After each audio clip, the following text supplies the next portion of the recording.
y nos va a intentar llevar de lo que es la investigación clínica mediante programas multimodales de fisioterapia en entornos comunitarios y lo que el trabajo en estos nichos puede suponer para el abordaje de la práctica clínica diaria. Muchas gracias por aceptar la amable invitación y cuando quiera. Muchas gracias. Bueno, buenas tardes. En primer lugar, quería felicitar a la organización y por la primera congreso de investigación en fisioterapia, que está siendo todo un éxito, que estamos disfrutando mucho y espero que sigamos disfrutando lo que restan de jornadas. Y agradecer sobre todo a los presentes, ¿no? Pues porque se nos hace cada vez más difícil juntarnos con tantas caras conocidas, tantos compañeros, tantos amigos,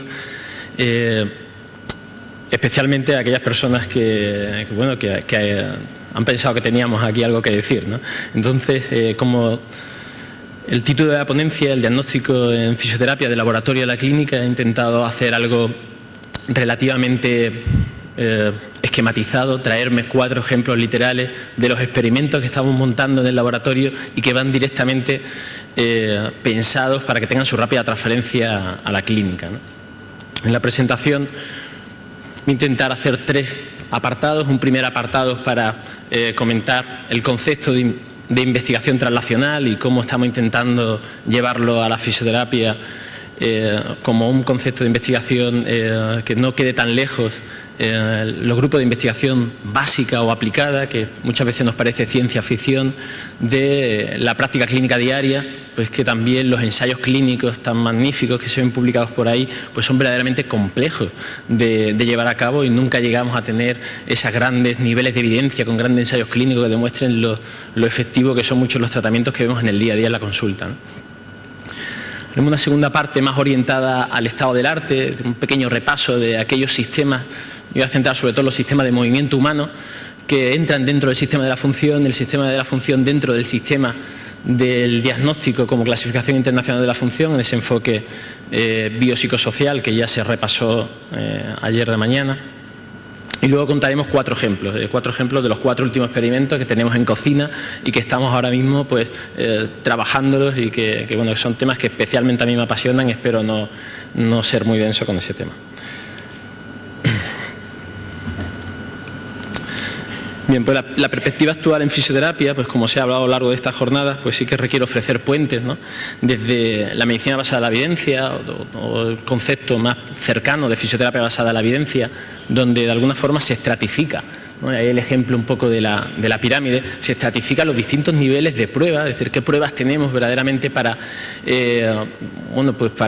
dar una cierta solidez a muchos de los tratamientos que hacemos.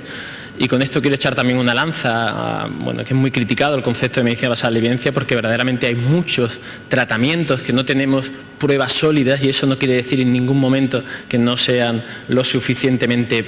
efectivos, sino que probablemente todavía no tenemos las pruebas o las evidencias necesarias para tener ese respaldo. Por lo que si de algo ofrece puentes la medicina basada en la evidencia a los contenidos docentes, aquellos que nos dedicamos sobre todo a la formación, estaría... Perdón.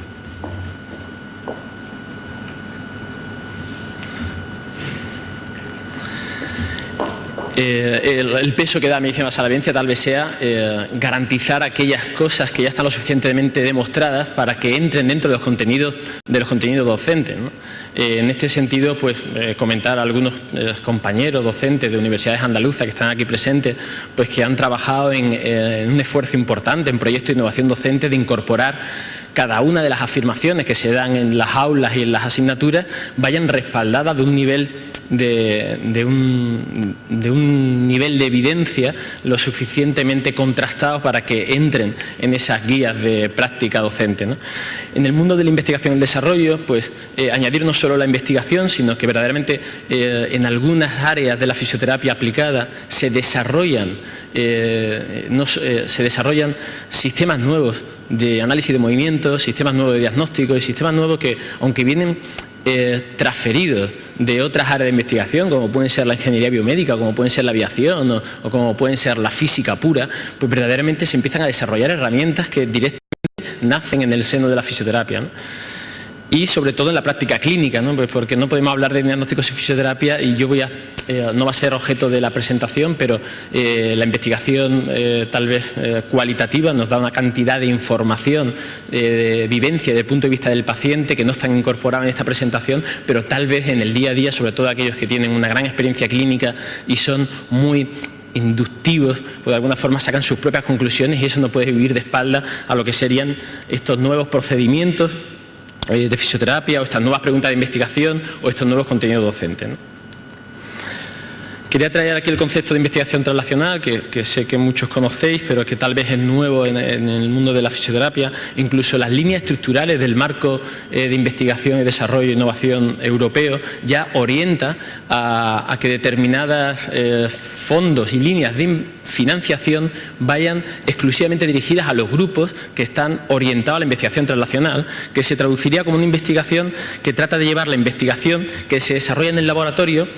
que es la investigación básica o más bien aplicada en nuestro campo, se traslade rápidamente a la práctica clínica. Y en este sentido el puente sería bidireccional. Entonces, sería aquellos fisioterapeutas muy expertos en la práctica clínica van a saber verdaderamente qué preguntas son muy importantes que se pueden desarrollar en el laboratorio y aquellos que están en el laboratorio sepan administrar las técnicas, las herramientas o la resolución de problemas para desarrollar experimentos que se transfieran a la clínica. Entonces se potencia, incluso sobre todo en otras áreas mucho, y en fisioterapia todavía vemos poco, pero sobre todo en la industria farmacéutica se potencia aquellos grupos que tienen nodos tanto básicos como clínicos para trabajar de forma conjunta, porque parece que son tan súper especializados que verdaderamente no tienen, se está primando el que se sumen este tipo de grupos, ¿no? Concretamente en nuestro caso no estamos muy orientados, y tal vez va a estar sesgada la presentación de ese tipo, muy orientados a la disfunción y a la función musculoesquelética, tanto básica como clínica, que es un poco nuestra línea de trabajo, donde se intenta analizar y estudiar la función para interpretar mejor la disfunción y también la disfunción del sistema musculoesquelético, integrando los conocimientos de biomecánica, los conocimientos de fisiología, para que haya una rápida transferencia a la práctica clínica en fisioterapia. Nuestro grupo es investigación translacional en fisioterapia, está enmarcado dentro del grupo del Plan Andaluz de Investigación de Ciencia y Tecnología Sanitaria 631 y pueden consultar un poco la oferta dentro de la Universidad de Málaga. Se intentan agrupar de alguna forma herramientas que sean lo suficientemente válidas en aquellos casos que requieran un enfoque metodológico para que de alguna forma podamos contrastar nuestros tratamientos y tengamos variables de resultados lo suficientemente estables para que se muevan con nuestros tratamientos. Instrumentación lo suficientemente precisa y lo suficientemente fiable para de alguna forma las dos grandes herramientas de resultados en diagnóstico de fisioterapia, que serían los resultados informados por el paciente, frecuentemente con herramientas autoadministradas o cuestionarios, interaccionarlas con medidas observadas directamente, donde queremos representar ahí en un marco biopsicosocial, como sería la clasificación de la función, integrar el conocimiento básico que puede generar o desarrollar aportaciones nuevas y propias en fisioterapia sin perder la perspectiva de que tenga aplicación en la práctica clínica, ¿no? Básicamente, la evolución de los registros en fisioterapia tal vez sea una forma de ilustrar esta progresión que hemos vivido en los últimos años, donde pasamos de tomar registros en papel a tomar los registros en la computadora, ¿no? Y con sistemas ya pues tanto de recogida pasiva de datos, como pueden ser software, tanto en aplicaciones web que recogen, que podemos meterle los datos, como incluso aplicaciones inteligentes o sistemas recomendadores y sistemas de inteligencia artificial que pueden generar las propias respuestas a partir de contenidos basados en la evidencia, y donde hemos ido también evolucionando de datos simples, como podía ser medir el rango de movimiento en un plano, o con el rango de movimiento utilizando un goniómetro en un plano, hasta utilizar series temporales, que ahora veremos algunos ejemplos, donde las frecuencias de muestreo, es decir, el número de datos por segundo o por milisegundo que tenemos, son enormes y el nivel de precisión se nos escapa muchas veces al propio procesamiento de los datos, ¿no? Entonces ha ido complicando, ¿vale? Todo esto un poquito más, y tal vez el cambio de las señales analógicas a las señales digitales, y especialmente en el tiempo que vivimos, la sincronización entre señales para ver conceptos a lo mejor pues, de biomecánica con fisiología a tiempo real, grabados a la vez, conocer verdaderamente cómo se expresa el movimiento humano. De forma que, desde nuestro punto de vista, el cambio fundamental es el método de adquisición de datos en el movimiento humano, lo que aporta tal vez conocimiento nuevo. En esta diapositiva quería recoger de alguna forma gráficamente esa evolución, donde con un sensor, con un traductor, un sensor de señales o un traductor de imágenes que nos dan información con una señal analógica, conseguimos convertir esa señal analógica en digital, y tal vez el nudo gordiano del sistema esté en ese procesamiento tanto de la señal o de la imagen, donde utilizando aplicaciones, software potentísimos, como puede ser MATLAB o en software libre R, tenemos unas herramientas muy potentes que nos permiten de alguna forma esta adquisición de datos, transferirla a que nos aporta verdaderamente cada una de las cosas que estamos desarrollando. Vamos a dar un breve repaso a algunos de los sistemas de análisis de movimiento que de alguna forma nos permiten responder a algunas de las preguntas para montar algunos de estos experimentos, ¿no? que ilustren o que nos aporten alguna respuesta a alguna de estas preguntas que veíamos al principio, ¿no? Tal vez lo primero, hablar de la videooptofotogrametría o los sistemas de cámaras de alta velocidad, pues que tal vez sean un poco, están considerados como el patrón oro o el gold estándar, que nos permite recoger muchísima información. Congreso como el nuestro, donde hemos visto stand donde se presentan sistemas de este tipo que han permitido en los últimos 15-20 años cuantificar pues, patrones cinemáticos integrados con patrones cinéticos y con actividades musculares para definir el movimiento humano e ilustrar lo que en el mundo de la fisioterapia, el mundo del movimiento humano, ya se intuía, pero que hemos tenido que medir, analizar, tomar decisiones, y está la literatura llena de experimentos, y se siguen haciendo muchos experimentos y se seguirán haciendo muchos experimentos con estos sistemas de análisis de movimiento, donde habitualmente pues, se utilizan múltiples cámaras, normalmente más de 3, habitualmente 6, son cámaras de alta velocidad pues, que requieren, normalmente trabajan a 200 frames por segundo y te permiten de alguna forma captar muchísima información, y con aplicaciones muy específicas para el calibrado de cada uno de los parámetros, las variables de estudio, pues permiten generar coordinaciones espaciales y ilustrar parte de las preguntas que nos hacemos, ¿no? Verdaderamente, en el mundo de la animación, tanto de los videojuegos como del cine, ha tenido una aplicación brutal. En el mundo de la ciencia del deporte también, y en el mundo de la biomecánica, integrada con la fisiología muscular, integradas con la cinética, las plataformas de fuerza, pues verdaderamente hay todo un mercado tanto de marcas como de progresiones. Otros sistemas de análisis de movimiento son los dispositivos electromagnéticos, que de alguna forma han venido a permitirnos, sobre todo los fisios, a medir en la clínica o a medir en el puesto de trabajo o a medir fuera del laboratorio, donde estos sistemas de alta velocidad que requieren una calibración, que requieren unos equipos muy costosos, porque no todas las instituciones o todo el grupo de investigación que estamos empezando tenemos acceso a ellos, pues ha permitido de alguna forma reorientar gran parte de las preguntas de investigación, y son instrumentos que ya se vienen utilizando mucho en fisioterapia, donde también hay un gran mercado con muchas marcas, pero ha permitido pues de alguna forma conocer la orientación espacial bidimensional o tridimensional con dispositivos relativamente sencillos, con dispositivos cableados muy sencillos, y que donde un sensor externo de una dimensión muy pequeña, no sé, pequeñito, ¿vale?, que es aproximadamente pues 1 centímetro cuadrado, que podemos colocar hasta habitualmente 4 o 10 sensores,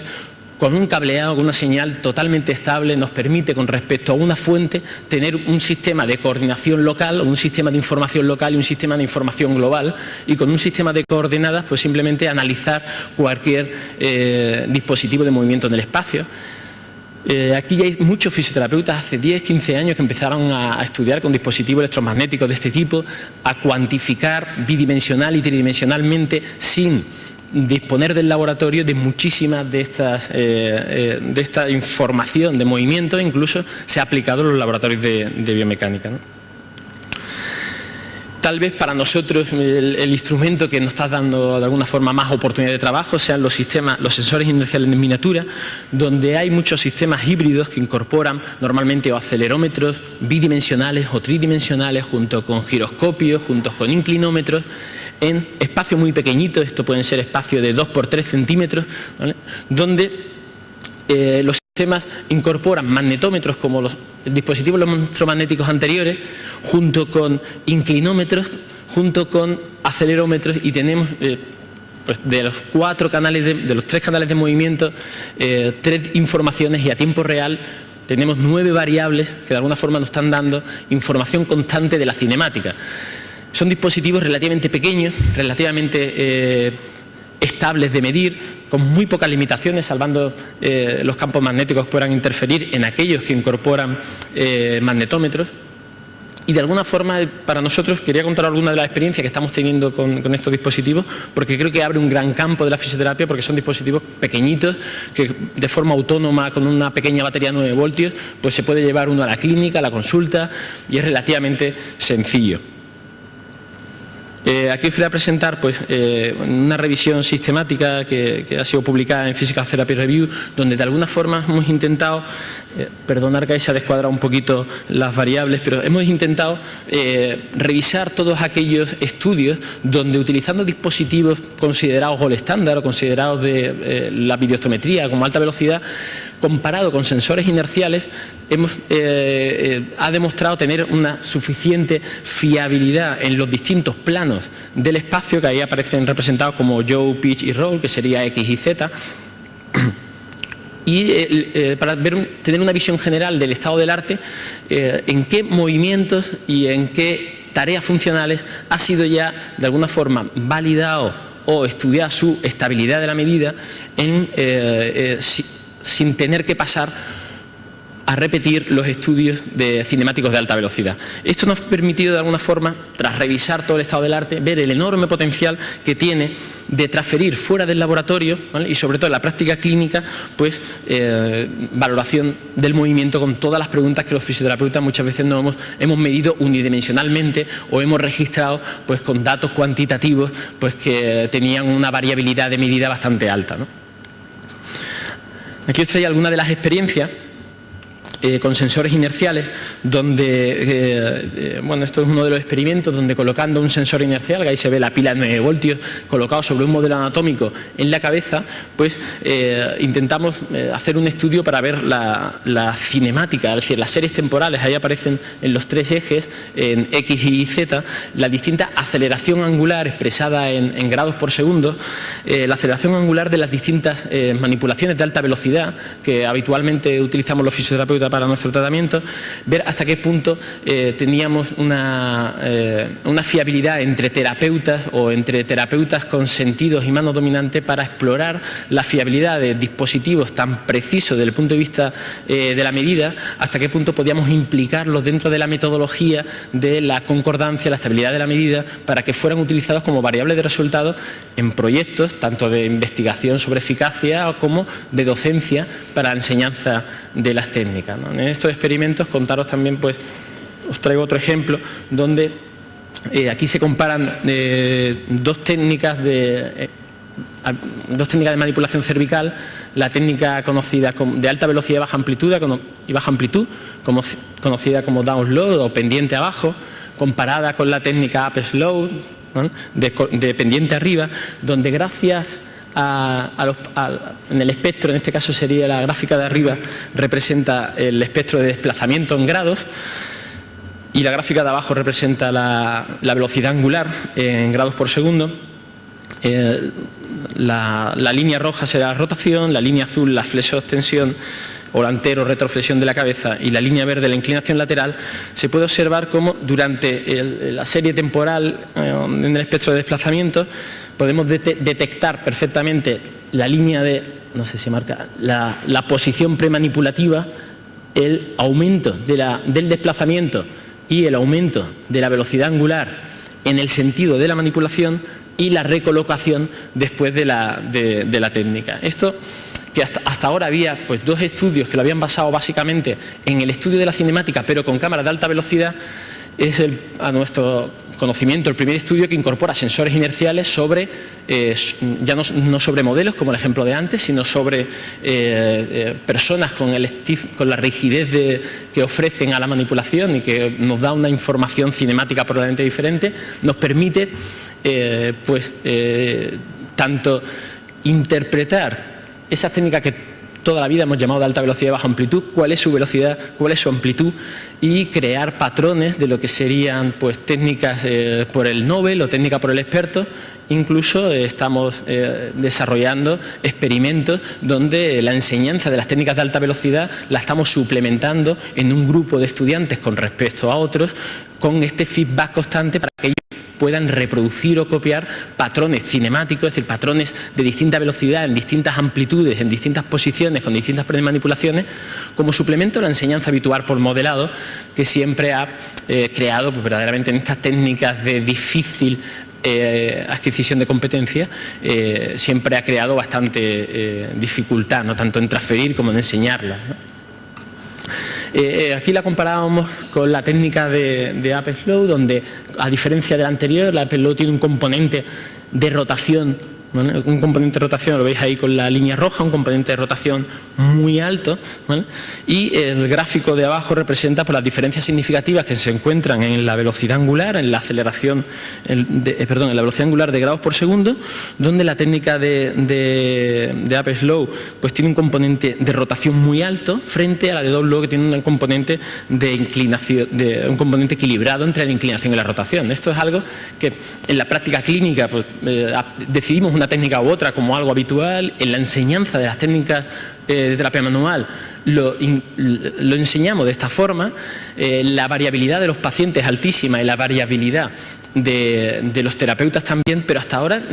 no teníamos cuantificado a qué velocidad y qué componente, qué grado de rotación y de inclinación había en cada una de las técnicas y cómo se pueden diferenciar perfectamente distintas técnicas analizando patrones cinemáticos de este tipo, ¿no? Otro ejemplo de aplicación de sensores inerciales, estos sistemas híbridos de acelerómetros tridimensionales, inclinómetros tridimensionales y giroscopios, es un ejemplo que el compañero también expondrá una comunicación algo más detallada sobre este experimento, donde utilizando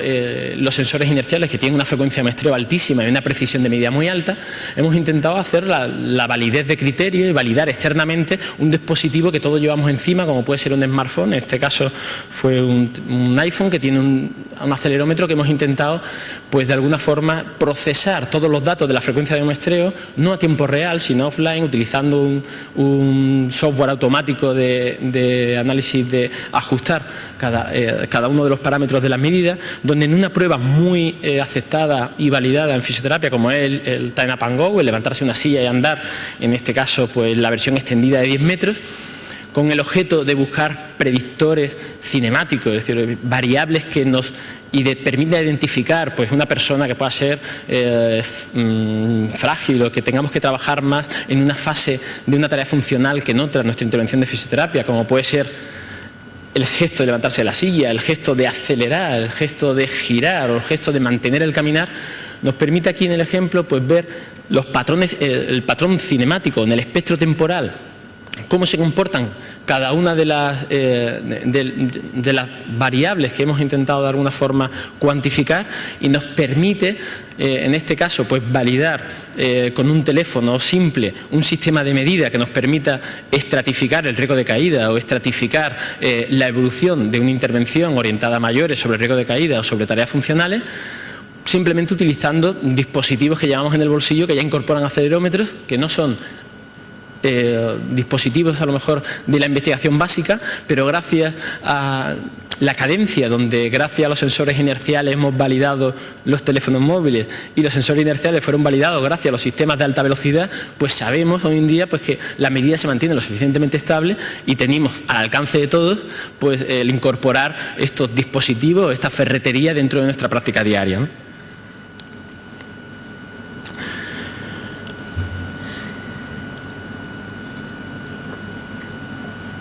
Otro ejemplo de otro experimento es donde integrando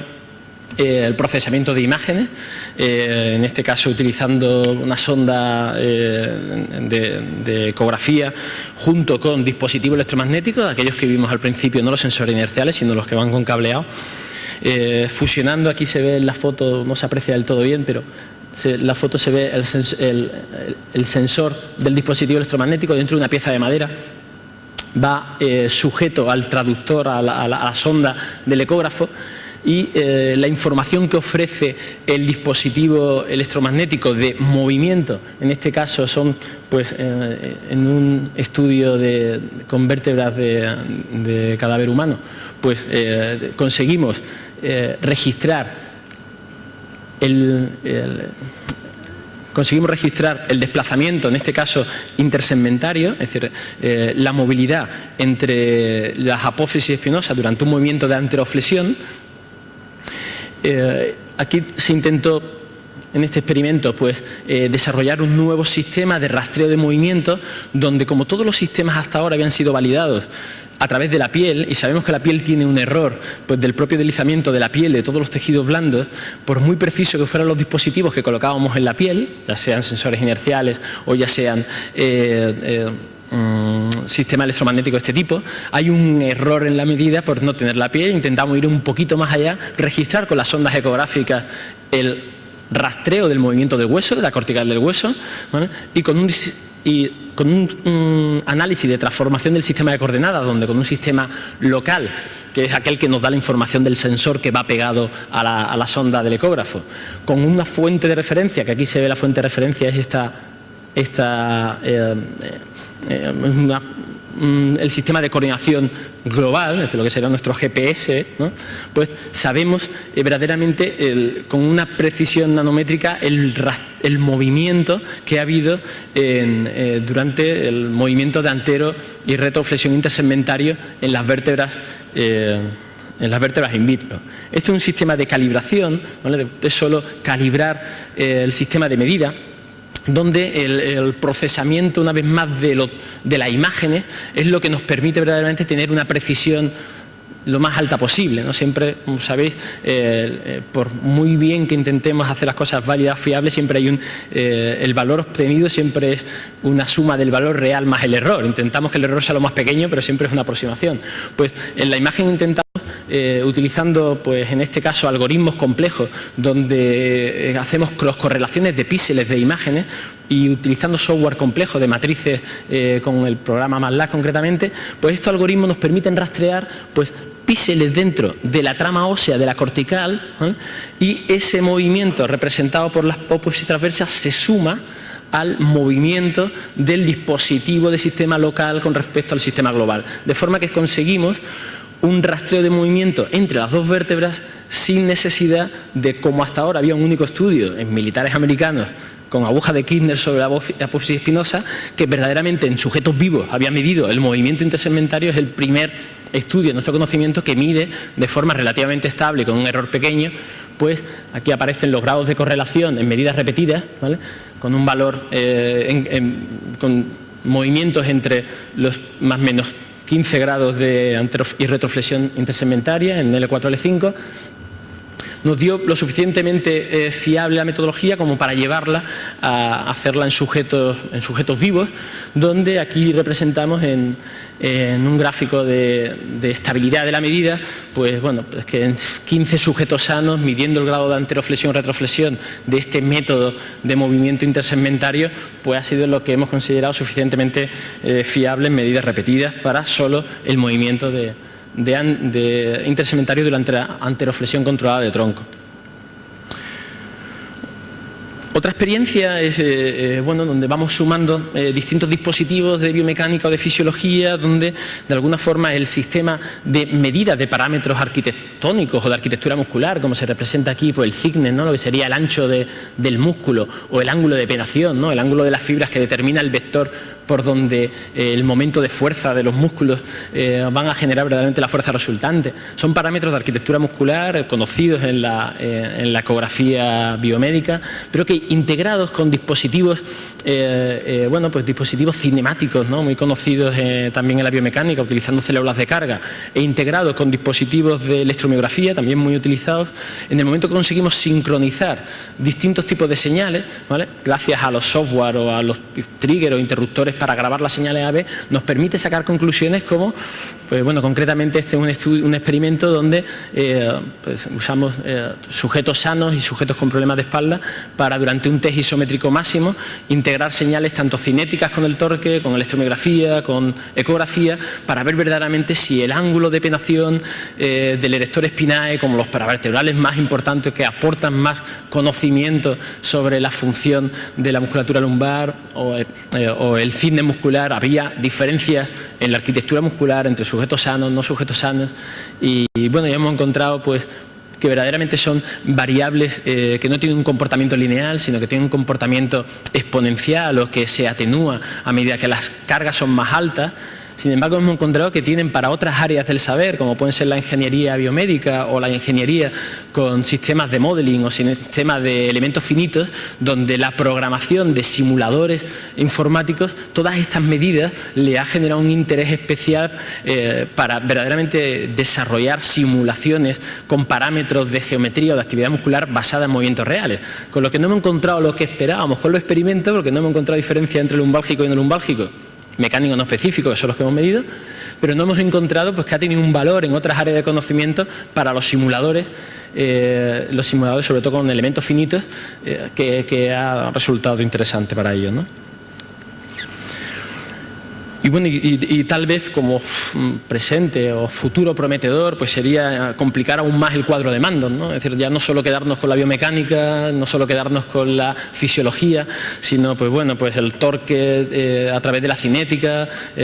los sensores inerciales para aportar en cinemática, la electromiografía de superficie, de pelo para la actividad muscular, todo integrado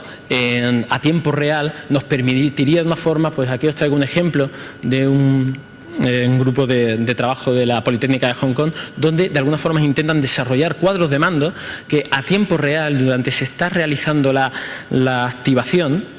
se pueda tanto procesar la señal, que es uno de los grandes problemas con la frecuencia de muestreo, los filtros para evitar ruido de todas estas variables que pueden ser complejas, y procesamiento de las imágenes, ¿no? Integrando imágenes ecográficas, conociendo en qué momento ocurre cada una de las actividades que nos interesa, nos permite desarrollar ideas nuevas o confirmar ideas que vienen de la clínica, ¿no? Y que de alguna forma nos vayan ilustrando, ¿vale? O nos vaya haciendo pues, generar conocimiento nuevo de referencia en aspectos que hasta ahora eran de alguna forma aislados, ¿no? O eran áreas pues, a lo mejor lejanas unas de otras, ¿no? Bueno, y sin más, muchas gracias.